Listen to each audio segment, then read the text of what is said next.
साधना की ऊंचाई में ना पहुंचाने का जो प्रयास है वो हमारी इंद्रियों का है। बहुत ध्यान से एकाग्रता पूर्वक सुनना। जो हम प्रयासरत हैं पर हम साधना की ऊंचाई पर नहीं पहुंच पा रहे, इसमें सीधे अनुभवरा इंद्रियों की गुलामी।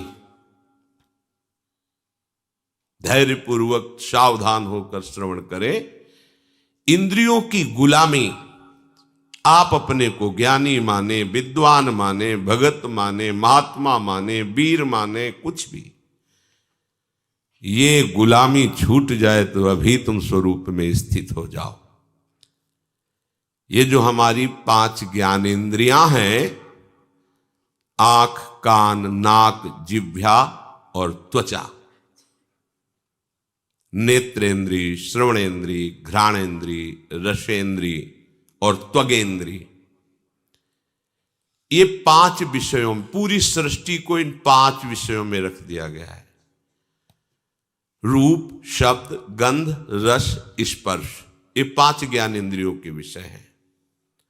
आंख रूप, कान शब्द, नाक गंध, जिह्वा रस और त्वचा स्पर्श, इसी में सारे सुखों को, सारे विषयों को रख दिया गया है। जगत में ये केवल 5 ही प्रपंच का विस्तार किए हुए हैं। कोई इन 5 में फंसा है, कोई एक एक में फंसा है। उपासक को स्वतंत्रता तभी मिलेगी जब पहले शास्त्र और गुरु की परतंत्रता स्वीकार करे। शास्त्र और गुरु का भय, शास्त्र और गुरु का शासन स्वीकार करे तो इंद्रियों के विषयों से हटने का उसको सौभाग्य मिल जाएगा। अगर वो शास्त्र और गुरु से स्वतंत्र है तो इन प्रपंच में वो परतंत्र रहेगा। सिद्धांत है ये। आजकल सबकी यही मांग है कि मैं किसी के अधीन नहीं, मेरा जीवन स्वतंत्र, मैं जो चाहूं वो कर सकता हूं। स्वतंत्र का हो, इंद्रियों के गुलाम हो, मन के गुलाम हो, विषयों के गुलाम हो। तुम विषयों को नहीं भोग रहे, विषय तुम्हें भोग रहे। विषय तुम्हारे अधीन नहीं, तुम विषयों के अधीन हो, विवेकहीन हो, इसलिए तुम समझ नहीं पा रहे हो। इंद्रियों की, विषयों की, मन की गुलामी को तुम स्वतंत्रता समझते हो। आजकल यही स्वतंत्रता मानी जाती कि जो मैं चाहूं भोगूं, जो मैं चाहूं देखूं, जो मैं चाहूं करूं, तुम मुझ पर अंकुश नहीं लगा सकते हो क्योंकि मेरा जीवन स्वतंत्र है। वाह, कैसी स्वतंत्रता! तुम समझ नहीं पा रहे हो स्वतंत्रता का स्वरूप क्या होता है। सब तुम्हारे अधीन हो, तुम किसी के अधीन नहीं। ये तो कोई महात्मा होता है, ये तो कोई पहुंचा हुआ सिद्ध होता है, और तुम अपने को स्वतंत्र समझ रहे हो। इंद्रियों के विषयों की गुलामी करते हो, मन की गुलामी करते हो, शरीर की गुलामी करते हो और अपने को स्वतंत्र समझते हो। कहते हो हम स्वतंत्र हैं, जो चाहेंगे करेंगे। अरे जो चाहेंगे करेंगे तुम नहीं, ये इंद्रियां जो चाहेंगी तुमसे करवा लेंगी। मन जो चाहता है वो तुमसे करवा लेता है। तुम गुलाम हो कि स्वतंत्र? देखो ना, जो सद्गुरु और शास्त्र की अधीनता स्वीकार करता है वो स्वतंत्रता की तरफ बढ़ता है। जो मन और इंद्रियों की स्वीकार करता है वृत्ति, वो गुलामी है। चाहे जितना बड़ा वीर हो, बाहर विजय प्राप्त करने के लिए दौड़ता रहता है, पर इंद्रियों पर विजय, मन पर विजय तो कोई गुरु कृपा पात्र ही कर पाता है। मनुष्य शास्त्र की बात, संत की बात, महात्मा की बात, ग्रंथ की बात, आचार्य की बात को कहता मैं क्यों मानूं, मैं तो स्वतंत्र हूं। वाह, क्या स्वतंत्रता है! वो कह रहा है मैं स्वतंत्र हूं, घोषणा करता है मैं जो चाहूं कर सकता हूं। जरा धैर्यपूर्वक सोचो, तुम गुलाम हो कि स्वतंत्र हो? गुलाम हो, तुम स्वतंत्र नहीं हो। जब ये इंद्रियां तुम्हारे अधीन होंगी, मन तुम्हारे अधीन होगा, तुम विश्व के किसी भी विषय से प्रभावित नहीं होगे, तब तुम स्वतंत्रता की तरफ बढ़ रहे हो। पराजित होकर घुटने टेक देने वाले को गुलाम कहते, स्वतंत्र नहीं कहते। तुम ये विषय, इंद्री, मन, इनके गुलाम हो और भगवदानंद की अनुभूति करना चाहते हो, पहले इनकी गुलामी से हटो। भगवान शंकराचार्य जी से प्रश्न किया गया कि जगत को किसने जीता? जीतम जगत के न। ज्ञान समुद्र है, बड़े बड़े विद्वानों को एक क्षण में मौन करा देने वाले महापुरुष। प्रश्न हुआ, जीतम जगत के न, किसने संसार को जीता? कौन स्वतंत्र और विजयी माना जाएगा? उत्तर हुआ, मनो ही एनो। जिसने 5 ज्ञानेंद्रियों सहित मन को जीत लिया, उसने जगत को जीत लिया, संसार को जीत लिया, त्रिभुवन को जीत लिया। बड़े बड़े वीरों को परास्त करने वाला, बड़े बड़े देशों पर विजय प्राप्त कर लेने वाला, वो विजयी नहीं कहा जाता। विजयी वो है जो विषयों के आकर्षण को, इंद्रियों को, मन को जीत लिया, उसे कहा जाता है विजयी। मामूली सा एक छोटा विषय इंद्री का तुम्हें अधीन करके पतन करवा देता, तुम्हारी दुर्दशा कर देता। तुम अपने को वीर समझते हो, स्वतंत्र समझते हो। अरे तुम ये नहीं समझ रहे कि कितनी बड़ी तुम्हारी गुलामी हो रही इंद्रियों की। वो जैसा चाह रही वैसा करवा रही है। तुम घोषणा करते हो मैं वीर हूं, मैं उपासक हूं, मैं विजयी हूं, संसार त्यागी हूं। देखो ना, इंद्रियों की, मन की गुलामी से जो मुक्त हुआ, वही तो मुक्त कहा जाता है, वही तो भगवदानंद का अधिकारी होता है। पूज्य श्री भाई जी महाराज कह रहे हैं, मुंबई में एक बड़े विद्वान और ज्ञानी महात्मा, वो मेरे पास मिलने के लिए आए। वो बहुत बड़े सम्माननीय थे, बड़ा उनका सम्मान होता था। इतने बड़े वो विद्वान थे कि बड़े बड़े तार्किक उनके सामने टिक नहीं सकते थे। जहां कोई प्रश्न करे तो प्रश्न पूरा नहीं हो पाता था, उत्तर प्रारंभ हो गया उनका उत्तर। परंतु जब वो हमारे पास आए, 1-2 दिन रुके, तो उनकी दिनचर्या देखी। वो इतनी रसेंद्री के वश में थे, कुछ कुछ मिनट में भाई जी गरम जलेबी मंगवा दीजिए, वो रबड़ी, वो भुंजिया मंगवा दीजिए, ऐसा वैसा, इतनी मांगे थोड़ी थोड़ी देर में। फिर कहते कि मथुरा के जैसे पेड़े होते हैं, वैसे तो ब्रह्मा ने सृष्टि में कुछ रचा ही नहीं, मथुरा किसी को भेजकर पेड़े मंगवा दीजिए। एक दिन में 25-50 चीजें अलग अलग से मंगवा के पाना उनका स्वभाव था, प्रभाव था कि बड़े बड़े विद्वान तर्क में परास्त हो जाते थे और ज्ञानी थे, महात्मा वेश में थे, बड़ा सम्मान होता। हमारे एक मित्र थे नानू राम जी, उन्होंने उनको निमंत्रण दिया। महाराज की विद्वता और सम्मान देख करके जब घर ले गए तो छक गए शाम तक ही। महाराज ऐसी ऐसी मांगे, ऐसी, भाई जी से कहा कि अब इनको कभी निमंत्रण नहीं देंगे, इतनी मांगे थोड़ी थोड़ी देर में, ये वो ऐसा। फिर मैं एक दिन उन महात्मा जी से पूछा कि महाराज आपका ज्ञान, आपकी विद्वता, आपका प्रभाव, फिर ये कलंक कैसा? एकांत में थे, अपना बड़ा हितैषी जान करके उन्होंने कहा कि यद्यपि इन विषयों का आत्मा से कोई संबंध नहीं है, इसमें मेरी कोई हानि नहीं है, क्योंकि मैं निरपेक्ष रहता हूं, पर वास्तविक आपसे छुपाव की बात नहीं, मैं रसेंद्री को जीत नहीं पाया हूं। ये बार बार मुझे परास्त करती है, मुझे ग्लानि भी होती है, पर मैं क्या करूं, इसको जीत नहीं पा रहा हूं रसेंद्री को। ये नया नया चाट बन गया है, ये लाओ वो लाओ, मैं दुखी भी हूं पर इसको जीत नहीं पा रहा हूं। देखिए देखिए भाई जी कह रहे, देखिए देखिए, इतना बड़ा ज्ञानी, इतना बड़ा सम्माननीय एक इंद्री की गुलामी नहीं छोड़ पा रहा है। इसलिए उपासकों से हम कहते हैं कि महात्मा बनना सरल है, विद्वान बनना सरल है, लेकिन स्वतंत्र होना बहुत कठिन है। एक छोटा सा विषय घुटने टिकवा देता है, छोटा सा विषय। इतना बड़ा ज्ञानी महात्मा परास्त होकर दुखी होकर कहता है मैं रसेंद्री की चाट नहीं छोड़ पा रहा हूं। ये बार बार उपासक जब इंद्रियों के परवश हो जाता है तो मामूली सी वस्तु में क्या क्या उसकी दशा होती है, मामूली सी बात में क्या क्या उसकी दशा होती है।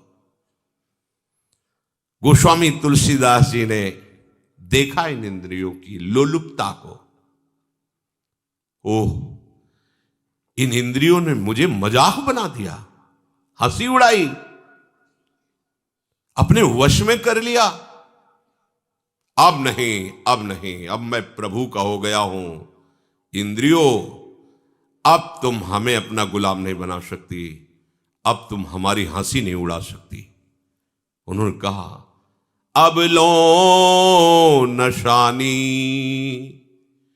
अब ना नशई हो, राम कृपा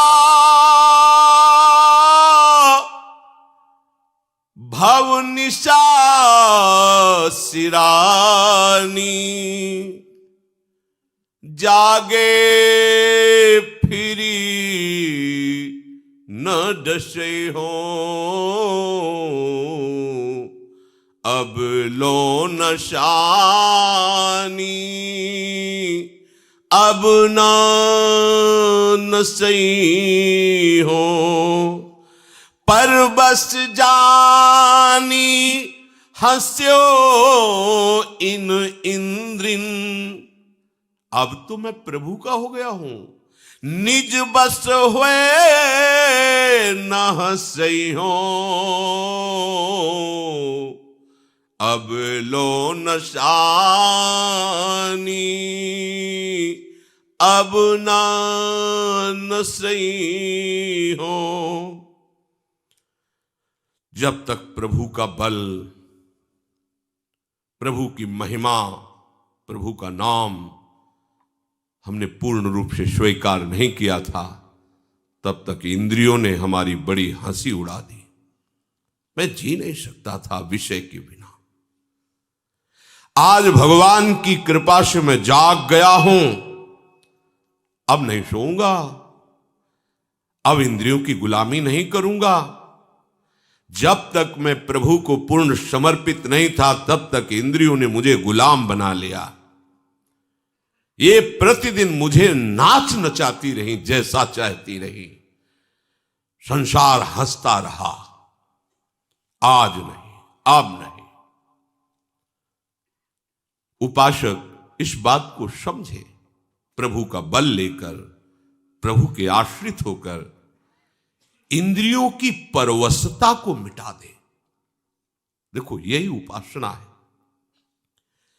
थोड़े से स्वाद के लिए, थोड़े से सुख के लिए, थोड़ी सी सुंदरता के लिए, थोड़े से शब्द सुनने के लिए, स्पर्श करने के लिए सच्चिदानंद सुख का बलिदान कर रहे हो। यह अवसर सच्चिदानंद सुख के लिए मिला है, क्या कर रहे हो? मणिगण पुंज ब्रजपति छाणत, हित हरिवंश कर गही कंचु। इंद्र नील मणि मनोहर श्याम सुंदर को छोड़कर कांच ग्रहण कर रहे हो। सावधान। कैसे सावधान? कूर्मोंगानीव सर्वशः।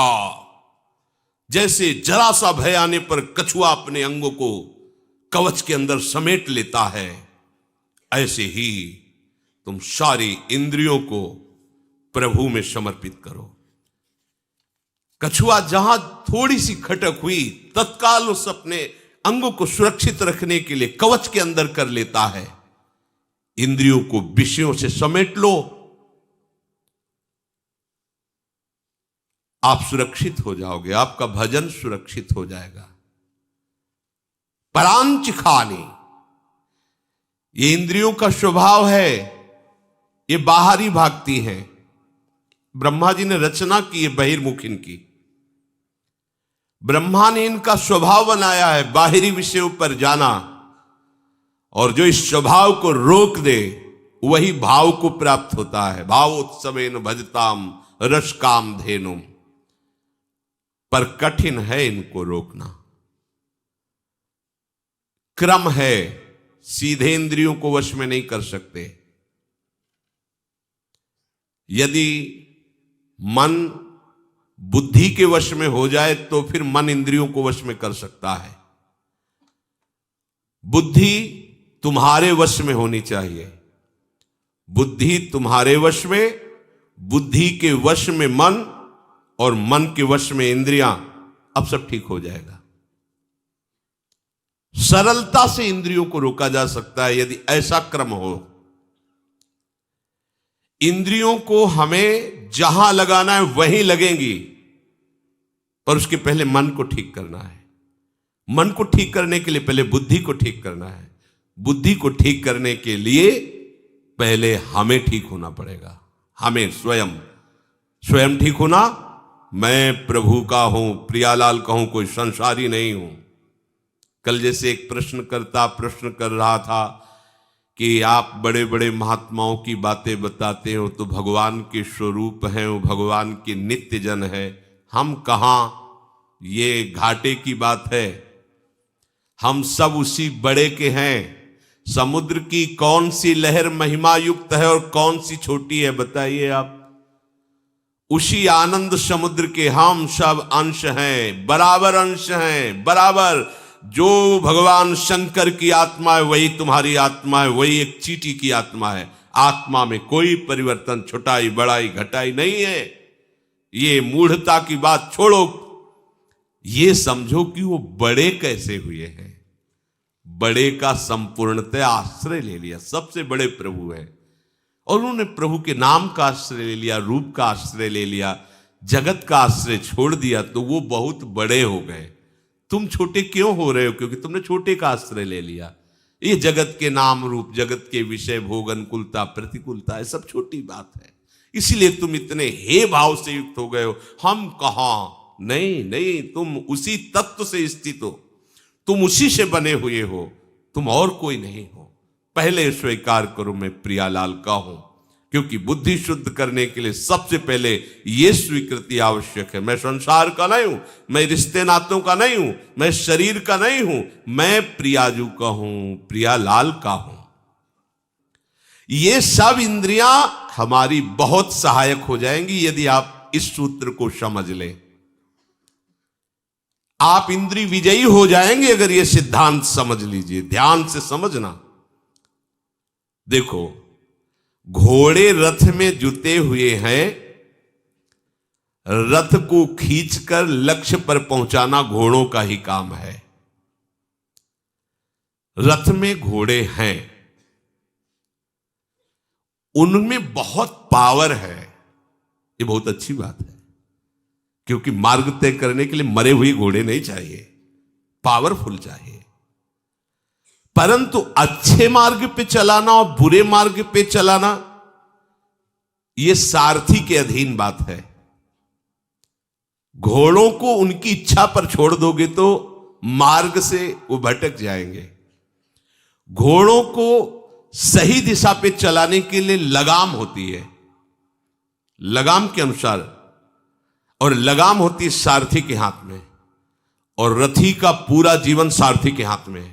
वो चाहे तो गड्ढे में ले जाकर के पूरा का पूरा चौपट कर दे, मरे रथी सहित। बुरा रास्ता या अच्छा रास्ता ये रथी के ऊपर होता नहीं है, ये सारथी के ऊपर होता है। सारथी को ठीक रखना है। अगर जुते हुए घोड़ों की लगाम ढीली हो जाए, सारथी नशे में हो, तो रथी का क्या होगा विचार कर लो। क्या निर्दिष्ट मार्ग पर लगाम छोड़ने पर घोड़े चल पाएंगे? सारथी मद से मतवाला हो रहा है, क्या उसको पता है कि उसका लक्ष्य क्या है? वो भूल जाएगा क्योंकि मदिरा पिए हुए है। शास्त्रों में इंद्रियों को घोड़ों से तुलना की गई है।